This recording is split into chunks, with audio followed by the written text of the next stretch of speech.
mistakes are invited and almost celebrated when we're focused on our body of work. Well, that quote, I think that's what I heard, but I was driving back from Thousand Oaks this week with I got a chance to be able to golf with my brother. And I was listening to the Joe Rogan podcast with Robert Rodriguez, and he was talking about the body of work. And if we look at the body of work that we're doing as opposed to circumstance, we'll have the tendency to give ourselves a lot more grace and invite mistakes, invite challenges, invite all these things, because he said in the ashes of the worst mistakes that you could ever make are the keys to the next opportunity. And so as I was looking at this, imagine the freedom that we would have. Imagine the freedom that we could unlock in ourselves and the creativity that will come with that freedom if we will start to look at our body of work as opposed to just our circumstances. Well, in Proverbs 29, it encourages us to consider Jesus's body of work. And he calls us to be present, although to stay focused on ours. So how can we stay focused on the present moment, but have thought of the future, which is our body of work? So why don't we get this party started?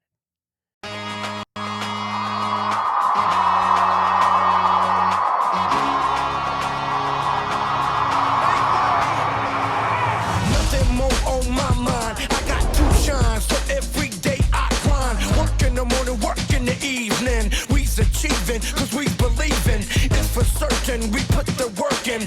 We ain't stopped just because it's hurting. Right before your eyes, so it's coming to no surprise. The takeover is televised. Over and over and over again. Make no mistake, we continue to win. Defeat never known, cause I will not lose. They wanna mimic my moves, but can't walk in my shoes.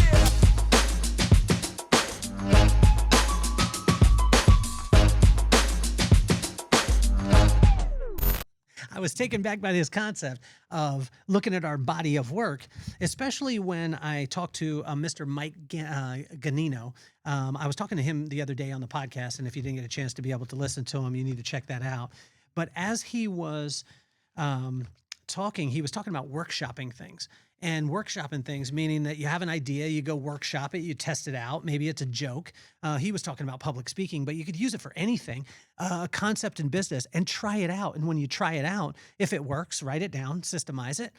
If it sucks, write it down and make sure you don't do it again, because then it'll become a part of your processes and procedures, because those are nothing more than a list of your screw ups. And if you give people freedom to be able to do that inside of your organization, inside of a relationship, then you give them the freedom to be able to innovate. When they innovate, they get creative. And when you're creative, the only thing that's left is then to adapt immediately and look at it and say, like, I workshopped this joke. Did it hit? Oh, well, it didn't hit, but the audience was off. Workshop it. And I got a chance to be able to do that this morning because we were talking about the body of work in our men's group. And if you haven't got a chance to come and be a part of our men's group, it's at 7:30 to 8:30 here in Carlsbad, California. Reach out to me, send me a message. I'll send you the address. It's complimentary to come. And I tell you, there's magic that happens. We go through the corresponding proverb, corresponding day. It's the 29th today. And so we're going through Proverbs 29. In Inchstones, if this is the first time that you're tuning in, what we do is we take this 3,000-year-old wisdom and see how it can apply today. So it not from a religious standpoint, not from a ritual standpoint, but from a relationship standpoint. And how can we take this wisdom that literally is there and has been there and been tried, proven, and tested, and how can we apply it in our lives today? And so that's what we call Inchstones, little tiny things that we can celebrate and pile up, and they become the milestones in our lives. And, people always told me you have to have these big, hairy, audacious goals, although sometimes I'd get overwhelmed. But when I could look at the small little things, each one of them, I could celebrate them.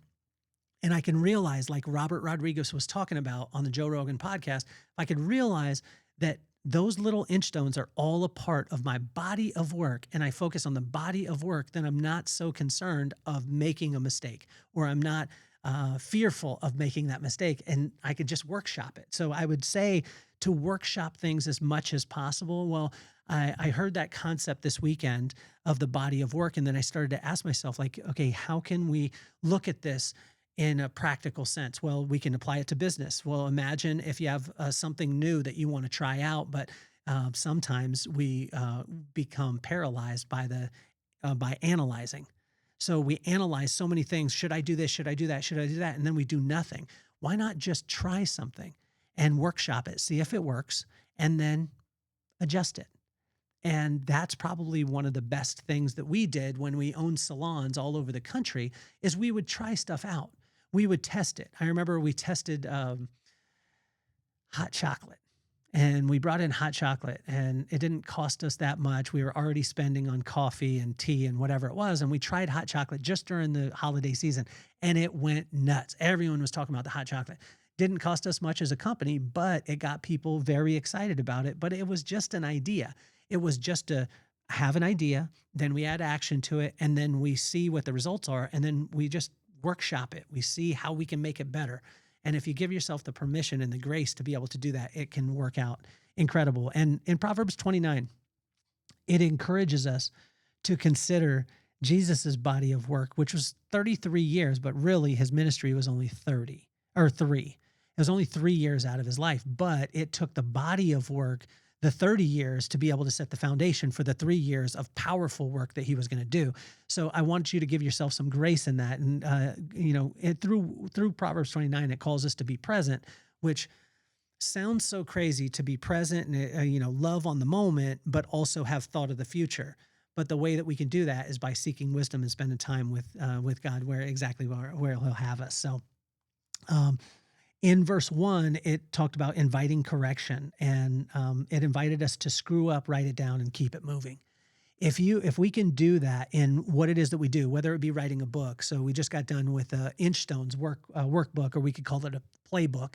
The corresponding proverb, corresponding day. It's got 3 months of the journaling inside of it. And watch this: invite correction, meaning that you put wise counsel around you. And then you screw up, you try something and screw up. And I did it took me a year and a half to be able to get the book out.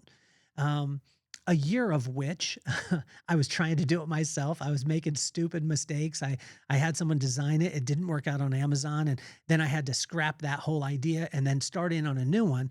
But what I did is I learned what not to do. So that way, when a friend comes and says, hey, I want to, like my buddy, Coach Gary is talking about, he's just about to write his book.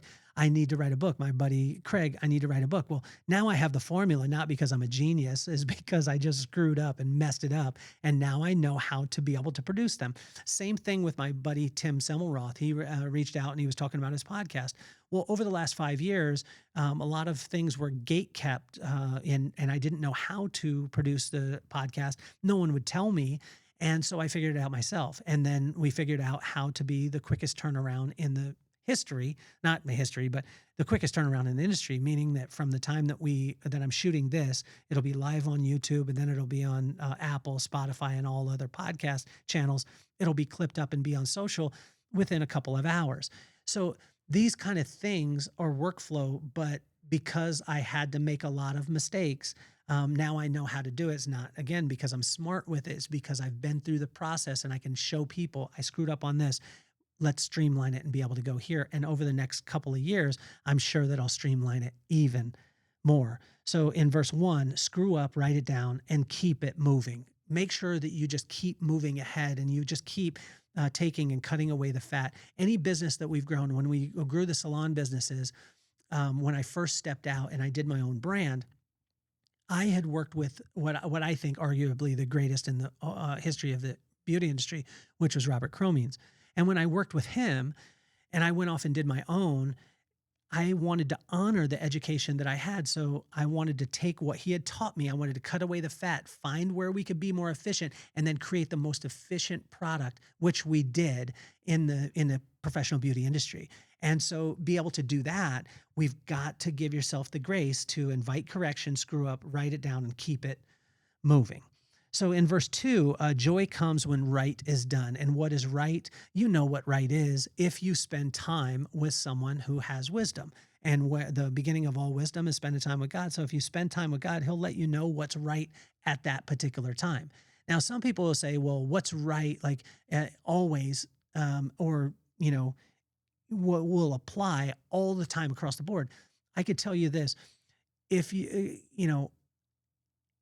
when I first started my business in 2006 and we started our first location, what was right at that time wasn't right in 2007. So we had to adjust. We had to adjust. We didn't have to make like blow everything up, but we had to shift slightly. And this is where entrepreneurs have challenges, is because a lot of times when we run into challenges or we run into something, we think, oh man, I got to scrap it all and then I need to start anew. No, we just need to make slight shifts. And if we could stay ahead of the curve by inviting correction into our life, we can do that. And that way we can workshop it as much as possible and literally like try it, check it out. If it works, write it down, make a system out of it. If it doesn't, write it down and let it become the next rules and regulations that people aren't supposed to do, but make sure that you communicate that to your crew. Joy is done when right is done. Let's see. Let me see where that one's at. Is joy comes when right is done, and joy is the art of falling in love with your current circumstances and just allowing magic to happen. In verse 3, 8, and 9, loving wisdom has no downside. That's pretty much self-explanatory. Sit on that, chew on it for a bit. And when you love wisdom, which is the right use of knowledge, and the only place that you could get that is from the fear of God. And the fear of God only comes from spending time with him. Every person on earth, I don't care who you are, at some point, you're going to call out to his name, and he wants to spend time with you. That's it. He doesn't want to spend time with you through the rituals that you do or the religion that you have. He just wants to spend time with you. And you'll see his love and his grace, and he'll fill you up that way. And there's no downside to it at all. In verse 4, 6, 7, and 14, doing right creates a firm foundation. And if you see this, I think in any business or in any relationship, doing right, doing the right thing will build a firm foundation that you could build every single thing else on. And if you take a second, you take a breath and you step back and say, like, let me consider my body of work as opposed to the circumstance. Let me think of my body of work. And in my body of work, how do I want to be portrayed? How do I want to be looked at? What is the foundation that I'm laying? And doing right always creates that firm foundation. So think and take consideration of your body of work. Be present, but also take thought of the future. In verse 5, it talks about speaking life. And honestly, every one of you, I would challenge you on this. Do this. Try this today. Send out a text to somebody, call them, send them an email, tell them say their name, and then say something that they did that was absolutely inspiring, but it has to be specific for someone to feel it. It really changes cultures. It changes rooms. I tell you, if your boss called you today and said to you, hey, last Thursday, when you delivered that paper to me, I was really in need and it really made my day. Or they saw something that you didn't think that they saw, that changes cultures. And it doesn't cost anything for an organization to be able to do that. And I promise you, most of the things that are the challenges in organizations or in companies or even in relationships, it comes down, my pops taught me this, it comes down 99% of it is communication. And when we communicate what inspires us to the people who inspired us, and we do it publicly too, it changes things, I tell you. In verse 10 and 27, optimism will come when you're doing right. Don't let it rob your joy. So opposition is always going to come, and it's going to come in super hot, especially when you're doing the right thing. So if you've got a lot of opposition, a lot of times it means that you're doing the right thing. Now, if you didn't seek wisdom before you started, that's where you could get into challenges. We were talking about this in our men's group, and we were saying that, if you start with your heart, which most people don't, if you start with your heart, which is your belief system, then you move to your mind, which is your intentions, and then you move to your actions, and you align all those things, there's very little power that can ever stand against that, right? When you're in alignment with your heart, your mind, and your skills or your actions. But a lot of times what happens is we just go to the mind. What am I thinking? What am I feeling? Well, what I'm feeling is X. Well, we're only going to the mind. We're not going to what we actually believe about it. So what we believe and what we intend to do is out of line. And then our actions are maybe in line with our mind, but they're not in line with our heart. Align all of them. That's what creates that irresistible vibe that we talk about all the time. And the vibe is not the energy that you bring into the room. It's simply the way that people feel when you leave, right? So in verse 11, 20, and 22 is stay calm and consider your body of work. This was a thing that Robert Rodriguez was talking about, one of the most prolific filmmakers of our time, and he did it independently. He made his first movie for $7,000, and he talks about it on the podcast with Joe Rogan. This guy is unbelievable, but what he wanted to do is he lit it, he filmed it, he edited it, he did all those things. He was even talking about the way in which in El Mariachi, when he filmed it, he took the audio, and when the audio wasn't syncing, what he would do, as opposed to reshooting it, he would just cut it to another scene where the person would be talking, but you wouldn't see their mouth, and then he would cut back to them when the audio was on. This was a way and a creativity that came from a desperation because he didn't have the money to be able to film it twice. So what kind of things can happen when you have that scrap inside of you and you start to say, I'll workshop this, I'll try it out. I'm going to think about it as my body of work, not as this specific circumstance has to be perfect today. And it'll free you up. In verse 12, listen to wisdom, which is the right use of knowledge. Verse 13, he knows. God sees everything that you're doing, and you're never going to be able to get away from him. And at some point, honestly, like, you're going to want to have that relationship with him. So why not just start now? Like, spend time with him. He'll direct you in those things. In verse 15 through 17, 15 and 17 is invite discipline. Inviting discipline into your life is probably one of the most uncomfortable things in the world, but it's a lot more comfortable than somebody else jumping down your throat. And that's what I would very much encourage you. I learned this through business and through my own fault, is because I would have a lot of conversations with my pop. Well, he would correct me in certain areas when I was off, and he always directed me back to build the people, allow the people to build the business. And this was a core principle that constantly happened. And when I would get off and I would get so focused on the processes and procedures, I would love the processes and procedures and say to my pop, like, no, this is the way that people should be doing it. Look at the results. We're going to get the results. They just need to understand. He would flip it back. Son, you're in love with the systems. You're in love with the procedures, and you're managing the people. Flip it around. Manage the systems. Put them in place, manage the systems, but always love the people. And when you love the people, they grow. And when they grow the business. So in verse 16, the right road always works out. And it really does. This is a quote from my wife. I don't think she said it exactly that way. But from my wife, the right road always works out. It never doesn't. It's just sometimes it takes time. But when we are thinking of our body of work as opposed to the circumstance, that's when things really start to change up, right? In verse 18, rules without relationship cause rebellion. If you have any rules or procedures in your company, in your relationships, in your friendships, if you have any rules or like, here's my boundaries, but you haven't explained and you haven't communicated them to the other parties, that's when things have the tendency to go awry, or when rebellion happens because a person says, why are you trying to tell me what to do? Well, this is the reason why I went through this, and this is the reason why. When people understand the story and it's communicated, they don't have a problem with the procedures that are in place. And we did this in building our businesses when we did. These are things that need to be communicated as you go. In verse 19, people hear where they are at. And that's the only thing that people will ever hear, is just where they're at. They're never going to hear like the profound words that you say. They won't see what you do. They'll only hear where they're at. And that comes from Kelly Cardenas, probably one of the wisest women. And I'm proud of you, baby. I'm proud of who you are and what you're doing.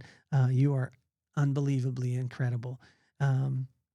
So in verse 21 is mistakes shouldn't be avoided. This is a hard thing for a dad, and especially in this time right now where, coaching or anything like that, we want to make it easier for our kids, but literally let them make mistakes. Give them the freedom to make mistakes as long as they're willing to write them down and systemize them and say, like, I don't want to do that again, and learn from it, right? But mistakes will be invited when we're looking at our body of work as opposed to our scenario right now. In verse 23, You aren't that smart, so stay humble. This was a quote from Robert Rodriguez on the Joe Rogan podcast. And he said, like, I'm not that smart.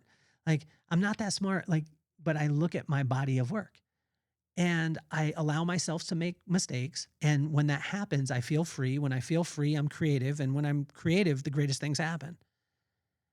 But for that to happen, I've got to stay focused on my body of work. So always remember, you aren't that smart. And so stay humble. And then you'll be open to be able to learn in those situations. In verse 14 is hanging with silly people creates silliness. And finally, in verse 25 and 26, as we end up, is stay focused on God's plan. And this is probably one of the hardest things because, especially with today, we'll see social or we'll see media anywhere and we'll compare ourselves to other things. But it's amazing every single time that, that there's a stress point or anything like that. I look at it and it always goes back to God just saying, like, work your land, work your land, work your land, work your land. I designed you for this moment, for this purpose. And I want to let every one of you guys know that you were designed for exactly where you're at. And if you needed to be someplace else, God would have you in that place. And it as simple as that sounds, my pops used to say it to me all the time, and it was frustrating, but it's where it's at. And it's amazing too for me because as I go through this study of the corresponding proverb for the corresponding day, and if you haven't got the workbook, it's called Inchstones. It's on Amazon. It's on the link in the bio. If you haven't got that yet, check it out. It's a 3-month journal. It'll take you through the corresponding proverb, corresponding day, and you'll be able to write down what hit your heart, what it made you think about, and what action you can add to it today. And what you'll see is first you'll read the word, and then the word will start to read you, and then the word will come alive. And then it'll be not out of ritual or religion, but it will just be in a sense of this is a relationship that I want to have with wisdom. And when that starts to happen, you'll see magic start to happen within your life. And like I said, that's available. Click the link in the bio. You can do that. You can also get our book, or my book. It's called The Vibe. And I talked to a guy the other day, and he said, The Vibe is must-read material for every single entrepreneur. He said it should be a prerequisite. If you're going to be an entrepreneur, you should have to read this book. And that came from Lance Kaufman, and I want to thank you so much for that. But I think the reason why is because I didn't write it from theory. I wrote it from us building a company and building a culture, and then looking back and saying, how did we do it? And we wrote it down. So we didn't do it from theory. We did it from experience. And these were things that actually happened within our life and how we were able to build with no marketing budget, with no market share, going into cities that we had no idea about, and building $1 million locations out of 1,000 square foot places with 19 to 24-year-olds. But it was because we built the people, and then the people built the business. And that's why. And so, as we finish up again, is just stay focused on God's plan. And as I was listening to Robert Rodriguez on Joe Rogan's podcast, it's amazing because God gave me that nudge this morning, and he was saying, that those words inspired you, and that person inspired you, and his story inspired you, Robert Rodriguez. And I'll have him on the podcast. I'm going to have him on at some point. I've reached out to him already, and but he said those principles that he talked about are rooted and grounded in 3,000-year-old wisdom that I had sitting in Proverbs in 29, and I'm going to show you. And so he just keeps coming alive. If you don't know already, on May 8th, speech from Arrested Development, the song Tennessee, and People Every Day, and Mr. Wendell, the lead singer, is going to be on here, the founder of the group. He's going to be on the Vibe, which is going to be amazing. And I want to encourage you in this as we finish. I saw a clip of him on Instagram, and I've always loved the music. It's always spoke to my soul, and it was a different type of hip hop, and I just always loved it. It was very positive, and I saw the clip on Instagram, and I instantly reached out to him, and I said, hey, I just wanted to let you know that your music has spoke to my soul. Our podcast is ranked in the top 1% globally, and it would be an absolute honor to have you on the show. Within 12 hours, he reached back out and said, yes, that sounds great. Here's my agent. And so what I want to encourage you is if you're willing to step out and just try, workshop it, like try it. Magic can happen, but no magic can happen if you don't try. And you won't be able to try if you're not creative. If you won't be creative if you're not free. And you won't be free if you are constantly looking at trying to be perfect as opposed to looking at your body of work. See, God's plans are above our plans. And when we take into consideration our body of work, we will be free to make mistakes, write them down, and then keep it moving. I want to thank you all for hopping on here with Inchstones. It is my absolute pleasure and honor. May 8th, make sure that you're here. But I tell you, you never know who shows up on the show. We have a couple different shows. The Inchstones, which is this one, take me on your walk, and we can talk about wisdom. Well, I got You Have to Meet My Friends, where I go live and call my friends randomly, and then I get to interview some of the most iconic people in the world. I want to thank you again for tuning in. My name is Kelly Cardenas, and I'm officially off the hot seat. Peace, love, and soul.